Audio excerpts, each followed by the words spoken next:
Então, galera, eu queria compartilhar com vocês informação. E eu vou tentar fazer isso em vídeo. Espero que fique bom, espero que vocês gostem. Se vocês tiverem vontade de rir ao longo do vídeo, pode ficar à vontade, porque os slides foram feitos até pensando nisso também. A primeira coisa que eu queria falar sobre direito, sobre economia, que eu gostaria de tentar informar e mostrar como é que funciona, é a moeda. Então, para todos, vamos ver como é que funciona a moeda. Imaginem vocês uma sociedade muito antiga, na antiguidade mesmo, antes de Cristo, antes da invenção da escrita, lá longe. Tá? Nessas condições, nesse tempo, duas aldeias diferentes, em lugares diferentes, começam a produzir, a se especializar na produção de uma determinada coisa. Seja por causa do solo, seja porque tem grama de um lado, do outro lado não tem. Uma aldeia começa a produzir vacas e a outra aldeia começa a produzir mandiocas. A partir do momento em que se especializa a produção, você começa a gerar excedente, porque a produção sobe. Quando você é bom numa determinada coisa, você tem que se esforçar naquilo. Nesse caso, de um lado o cara está produzindo vaca, do outro lado está produzindo mandioca e agora ele tem excedente. Esse excedente ele vai querer trocar. Isso se chama escambo, isso se chama a troca direta. O grande problema aqui vai ser, claro, a taxa de câmbio, vamos dizer assim, entre as vacas e as mandiocas. Porque vaca é proteína, todo mundo gosta de vaca. Mandioca é legal, o pessoal gosta tudo tal, mas mandioca não é um bifão suculento chiando na pedra. Então, uma vaca vai valer uma infinidade de mandioca. E todo mundo sabe disso. Na verdade, na troca direta, se o cara produzir muita mandioca, as vacas têm saída e o cara fica com a mandioca na mão. Ele não vai conseguir desovar essa mandioca no mercado, vamos dizer assim, tá?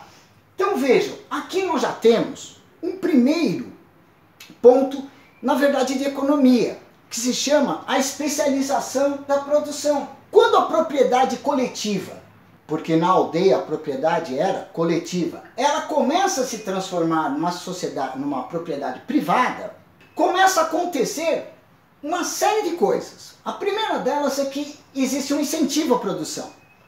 Quando você está tomando conta das suas vacas, você vai trabalhar bastante para que aquela vaca fique bonita, gordinha.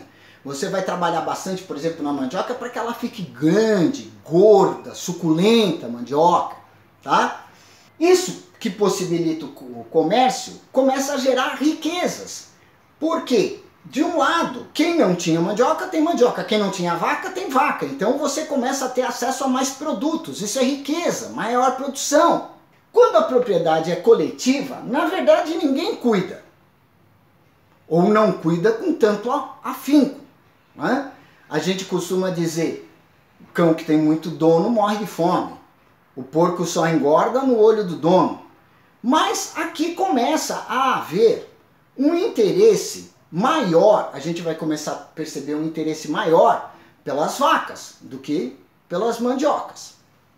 Isso significa que o desejo das pessoas mais a escassez de uma determinada coisa é o que leva ao valor. Não é o trabalho, não é a utilidade que leva o valor às coisas. O valor das coisas ele vem da escassez das coisas. Essa é a teoria do valor escassez. Por exemplo, a água é muito útil, mas ela tem um preço baixo. Você pode fazer um castelo de areia muito bonito, mas ninguém vai comprar aquilo, por mais trabalho que você tenha tido naquilo. Agora, um diamante você pode encontrar, por exemplo, jogando milho para as galinhas no quintal, de repente você vê uma pedra esquisita e fala, oh, um diamante! Né? E pô, você não teve trabalho nenhum. Agora, um diamante é escasso. O desejo das pessoas pelo diamante e mais a escassez dele é o que dá o valor, o preço, vamos dizer já. Tá? Existe um preço das coisas e o preço ele vem da escassez daquelas coisas. Quanto mais escasso, por exemplo, como eu acabei de falar, o diamante, o ouro, mais caro vai ser a coisa. Quando você está produzindo, você consome recursos, você consome tempo. Então você tem que ser eficiente. Para você ser eficiente, você precisa realmente se especializar numa coisa. E todo mundo sabe disso. Não adianta um camarada com a minha estatura, todos os 1,67 m que eu tenho, querer ser um jogador de basquete. Você é um péssimo jogador de basquete. Agora, dá para pilotar, porque eu caibo num cockpit de um carro. Entenderam? Então, cada um, até por uma questão fisiológica, intelectual, cada um tem uma acepção, cada um tem uma vocação. E à medida que ele começa a produzir, ele vai encontrando formas de melhorar aquela produção, de gastar menos tempo naquela produção, porque produzir consome tempo. Isso tudo aqui já é economia. Nós estamos falando de economia, um pouco de direito, mas basicamente economia. Economia é uma ciência humana que estuda a administração de recursos escassos.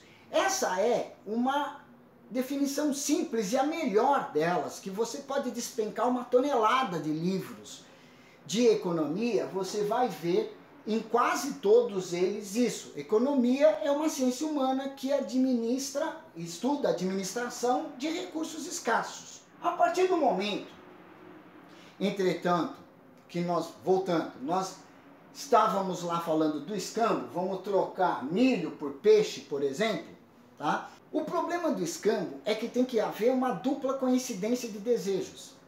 Ou seja, as pessoas têm que se interessar pelo produto uma da outra. Como isso nem sempre acontece, eu acabei de falar para vocês, o camarada das vacas, ele vai meter vaca no mercado. E todo mundo quer saber das vacas. E aquele camarada que produz mandioca, ele não vai conseguir ter a mesma penetração no mercado com mandioca. Então, a partir do momento que uma mercadoria começa a ser mais desejada, mais querida, mais procurada, isso é o que nós chamamos de mercadoria moeda. A vaca foi a primeira mercadoria moeda, quase todo mundo sabe disso. Era o que tinha maior aceitação. Aqui, ó, vocês estão vendo uma vaca antiga, tá? Uma vaca egípcia. Tá? A maior aceitação foi da vaca. E por causa disso, várias palavras até hoje têm a ver com gado. Por exemplo, capital. Capital vem de cabeça, cabeça de gado. Quando você fala pecúlio, pecúlio são economias, pecúlio que você fez ao longo da sua vida, pecúlio que você fez para garantir uma aposentadoria mais gordinha. Pecúlio, economias, vem de pecus, que é vaca, é gado. Pecúnia, também se fala no meio econômico, no meio jurídico, pecúnia, vamos pagar em pecúnia, estou pagando em dinheiro, também vem da ideia da vaca. Mas tem probleminhas a vaca. Primeiro, é difícil transportar a vaca. Segundo, a vaca é perecível. Quero dizer, não simplesmente o fato dela viver e morrer, principalmente depois que você abateu e já dividiu essa vaca em cupim a 100, filé mignon, picanha, entendeu? Depois que você já dividiu essa vaca, precisa congelar. Antigamente eles salgavam, mas a carne não ficava muito legal, né? A gente sabe, por exemplo, tem um prato francês aí, chama faisandé, que na verdade é carne podre, né? Aquilo que não é muito bom não, né? Mas ela é perecível, ela é de pouca durabilidade. Ela tem pouca homogeneidade, quero dizer, tem vaca maior, tem vaca menor. Isso, inclusive, do ponto de vista do direito, causa um baita de um problema. Porque quando você vai negociar com gado, o camarada ele segura as melhores cabeças e tende a passar para você aquelas mais mirradinhas, né? Aquelas reses que são mais... Inclusive, tem previsão para isso no Código Civil, que tem que ser da qualidade média do rebanho, para você poder negociar gado. Pouca facilidade de transporte, como eu já havia falado, eu vou ter que carregar a vaca para lá e para cá, nem toda a vaca é vaca holandesa, quem já esteve dentro de um pasto com um boi Nelore sabe o que eu estou falando. O boi Nelore, ele realmente não é um animal sociável, na verdade ele é pouquíssimo interessado em ampliar o círculo de amizades dele, tá? E uma vez abatido, ele não pode mais ser reunido. Quer dizer, abateu, ele se torna mais perecível ainda e você vai estar com um problema. Por conta disso, loguinho, na antiguidade, as pessoas começaram a se interessar pelos metais. Primeiro foi o cobre. Dava para fazer um monte de coisa, dava para fazer arma, dava para fazer ferramenta, dava para fazer adornos, colares, brincos, né, e o escambau, né, braceletes, pá. O cobre é relativamente abundante em relação ao ouro e à prata. E ele começou a ser usado como moeda. As moedas de cobre, por exemplo, na Roma Antiga chamavam asses, né? Então era uma moeda para a população, era uma moeda de circulação corrente. Todo mundo trocava metal, então, pela vaca e pela mandioca agora. Então eu começo a ter uma fase que nós chamamos de metalismo. No metalismo, os homens começam, né, a descobrir a utilidade dos metais. Primeiro o cobre e depois o ouro e a prata. Sendo que a prata para transações de maior valor e o ouro para transações de grande vulto, era o que acabava acontecendo. Transações entre estados na antiguidade eram feitas em ouro.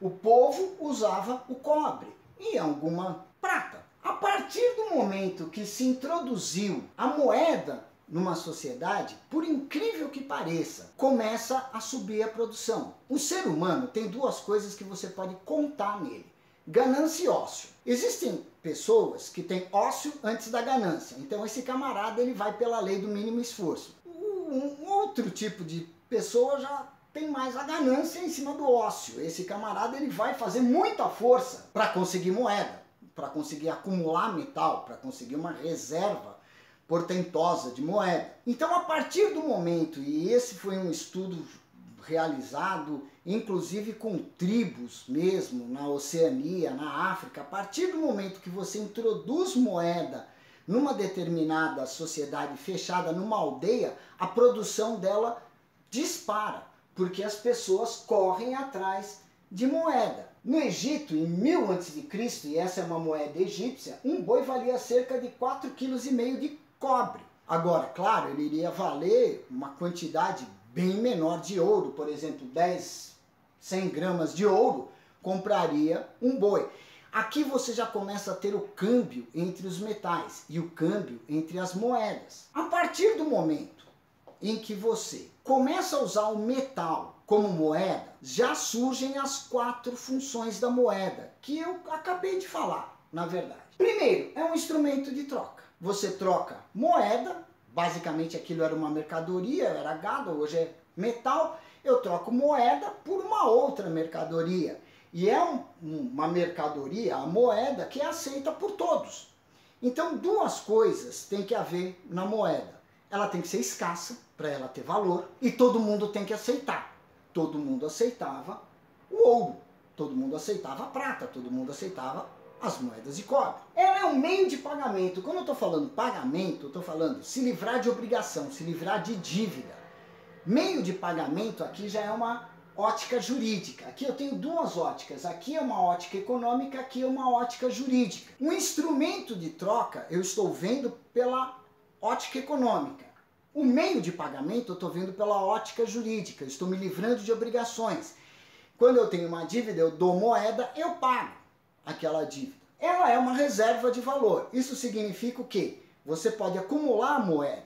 Você pode ter dentro da sua carteira dinheiro, por exemplo, para suas despesas correntes. Você pode ter guardado em algum lugar uma poupança para uma eventualidade de saúde, por exemplo, ou qualquer coisa. Você tem uma reserva de valor para fazer frente às obrigações que você vai ter durante a vida. As dívidas que podem aparecer durante a vida. Porque, na verdade, ao longo da vida a gente sabe que nós vamos pagar impostos, pelo menos, e nós vamos morrer. E ela é uma unidade de cálculo. Quando eu estou dizendo que a moeda é uma unidade de cálculo, eu quero dizer, eu posso fazer contabilidade. Eu posso saber quanto que vale uma coisa em relação à outra. Eu posso saber que, por exemplo, essa camiseta sei lá, essa camiseta vale tanto quanto 2 dúzias de rosas colombianas, né? Umas rosas bonitas, né? Umas rosas bem vermelhas, bonitinhas. Então, eu posso, né, calcular rendas e calcular custos, quanto que eu estou ganhando e quanto que eu estou gastando, através da moeda. Ela é um parâmetro, ela é um ponto de comparação, ela é um parâmetro fixo para eu saber quanto que eu estou ganhando, quanto que eu estou gastando. Mas aqui tem algumas palavras que a maior parte das pessoas não conhece, porque não trabalha diretamente com aquilo. E vocês vão ler isso em artigos, vocês vão ler isso em jornais, né, como Money Times ou Valor Econômico, vocês vão ver essas expressões. Então, primeira delas, que eu quero que vocês lembrem, isso daqui é um dicionáriozinho daqui para diante. Adimplir é cumprir obrigações. Quando eu falo o camarada é adimplente, ele está pagando, ele cumpre as obrigações, ele paga as dívidas. Quando eu digo inadimplente, inadimplente é o cara que não cumpre obrigação de jeito nenhum. Esse camarada é o caloteiro, o popular caloteiro. Ele não tem dinheiro ou ele não quer pagar. Quando você vai fazer análise de crédito no mercado, você sempre analisa 2 coisas. Primeiro, se o cara tem. Depois, se ele tem disposição em pagar. Porque tem cara que tem e não tem a mínima disposição em pagar. Então você vai descobrir isso dando uma olhada na ficha corrida do cara. Ver se ele tem execuções, ver se ele tem cobranças, ver como é que está a situação financeira dele. Quando eu digo, entretanto, que o cara é insolvente, insolvente significa que o cara não tem um gato para puxar pelo rabo, ele está quebrado, ele está falido, já era, ele está zerado. Insolvente quer dizer default total, acabou, não tem mais o que fazer. Bye, bye. Tá? Insolvência civil é o que nós chamamos, aqui no Brasil, a falência da pessoa física. Quando uma empresa não tem mais como pagar, ela pede falência, ou alguém pede a falência dela. Quando uma pessoa natural, uma pessoa física, não tem como pagar, as pessoas naturais, pessoas civis, o ser humano não vai à falência aqui no Brasil. Nos Estados Unidos vai, aqui não. Aqui a gente entra em insolvência civil. Insolvência civil significa você declarar para o mercado, ó galera, quebrei, não tenho mais como pagar, tá? Tô lascado. Liquidez, quando eu falo assim, isso é líquido, significa que aquilo pode ser transformado em dinheiro na hora, ou aquilo é dinheiro. Então, por exemplo, a galera vira para mim e fala, Fábio, vamos aí para uma noitada, tudo tal, e aí eu pego e falo, olha, eu tô meio ilíquido agora, eu não tenho muita grana no momento, né, meu dinheiro tá ali empenhado, tal, então não vai dar para ir para a noitada, tá? Vocês podem transferir essa ideia, por exemplo, o que é mais líquido, um carro ou um imóvel? Qualquer um vai imaginar rapidamente, um carro. É muito mais fácil vender um carro do que vender um imóvel.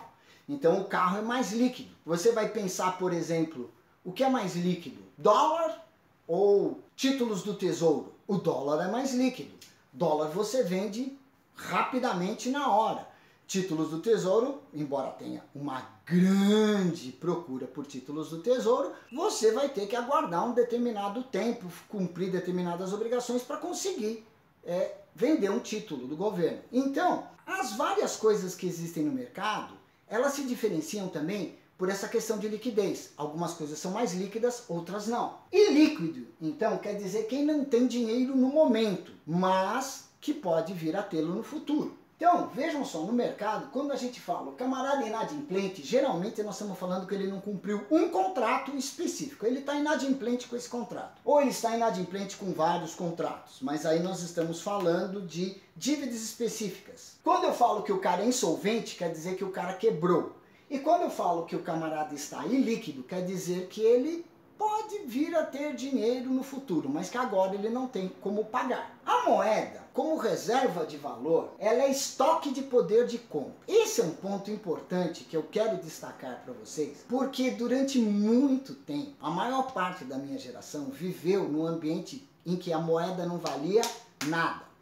a gente escrevia nas notas, a gente queimava as notas. Cruzeiro, cruzeiro novo, cruzado, cruzado novo, cruzado real, cruzeiro real. Olha, era tanta moeda, uma atrás da outra, e corta, zero, e faz isso, e faz o escambau, que quando de repente, quando apareceu o real, foi uma surpresa para todos. De repente a gente conseguiu uma moeda, que é realmente uma referência. Como unidade de cálculo, também era muito difícil na época da inflação que a gente tivesse a moeda como referência de preços e rendas. Muito tempo atrás a gente não fazia contrato em real, a gente fazia contrato em ORTN, a gente fazia contrato em dólar, a gente fazia contrato em tudo que fosse indexador. Indexador quer dizer índice, né? Tudo que fosse índice, menos a moeda, porque a moeda ela perdia valor no dia a dia. E a inflação era uma coisa que arrancava dinheiro, arrancava valor da moeda dentro do bolso do cidadão.